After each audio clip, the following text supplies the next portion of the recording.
President Trump sharing in an interview that he is very angry, even pissed, with his Russian counterpart after Vladimir Putin questioned the credibility of Ukraine's Vladimir Zelensky. For more on the war on Ukraine, former CIA chief of station and Fox News contributor Dan Hoffman.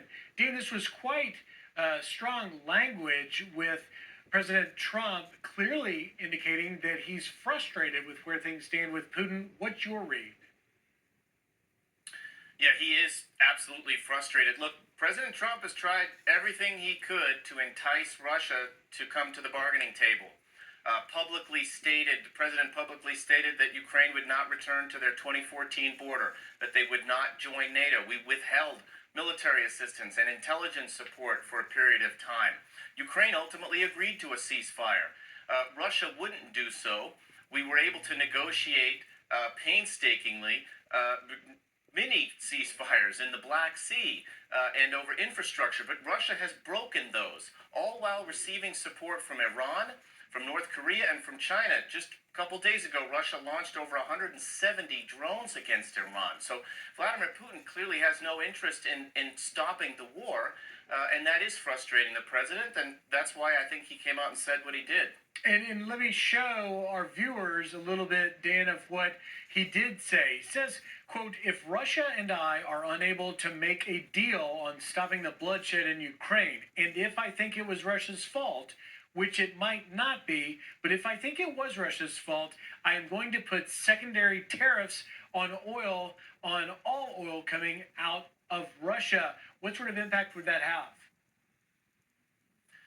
Well, it's a tough one to gauge, and I'm sure that the president will be talking to his senior advisors in the intelligence community, Secretary of Treasury and National Security Advisor, Secretary of State as well.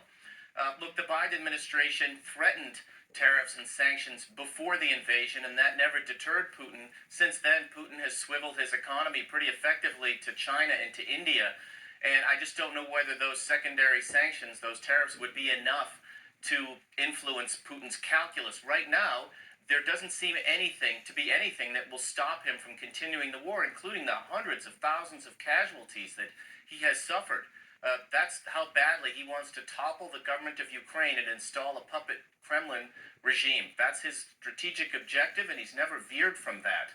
Yeah, he certainly hasn't. And with your great experience and expertise, Dan, if you sort of tried to look into the crystal ball and figure out how it is that Trump ultimately gets Putin to the table, where would you look? I'd look back to the Reagan administration. President Reagan brilliantly wove together our soft power. Remember him at the Brandenburg Gate telling Mr. Gorbachev to tear down the wall, as well as military force projection to counter and deter the Soviet Union. You got to put the bayonet at their belly and make it clear that we're going to use it to drive them to the negotiating table. President Reagan negotiated unprecedented arms control deals, the START talks, and START negotiations, all of that because of that peace through strength strategy. You've got to employ the strength part of it against Russia. That might mean giving Ukraine more weapons and making it clear that Russia's going to pay a higher price and will stand absolutely no chance of achieving that strategic objective of theirs to topple the government of Ukraine.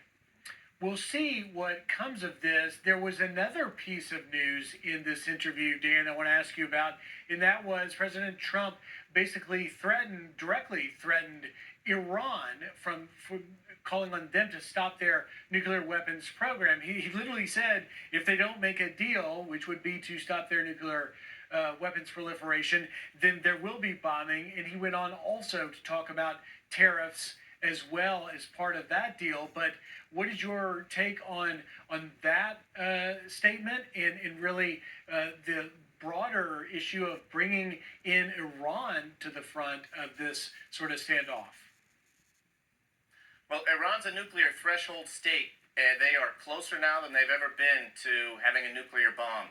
And I think that's why the president is ringing the alarm bells and making it clear that this is a foreign policy issue that we need to solve with some alacrity.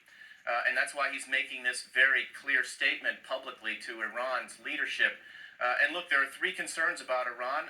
It's their nuclear program, it's the ballistic missile capability, which they could use to deliver nuclear weapons, and it's their support to proxy terrorists. Now, Israel has decimated Iran's terrorists, Hezbollah, Hamas, and we're doing a job on the Houthis right now.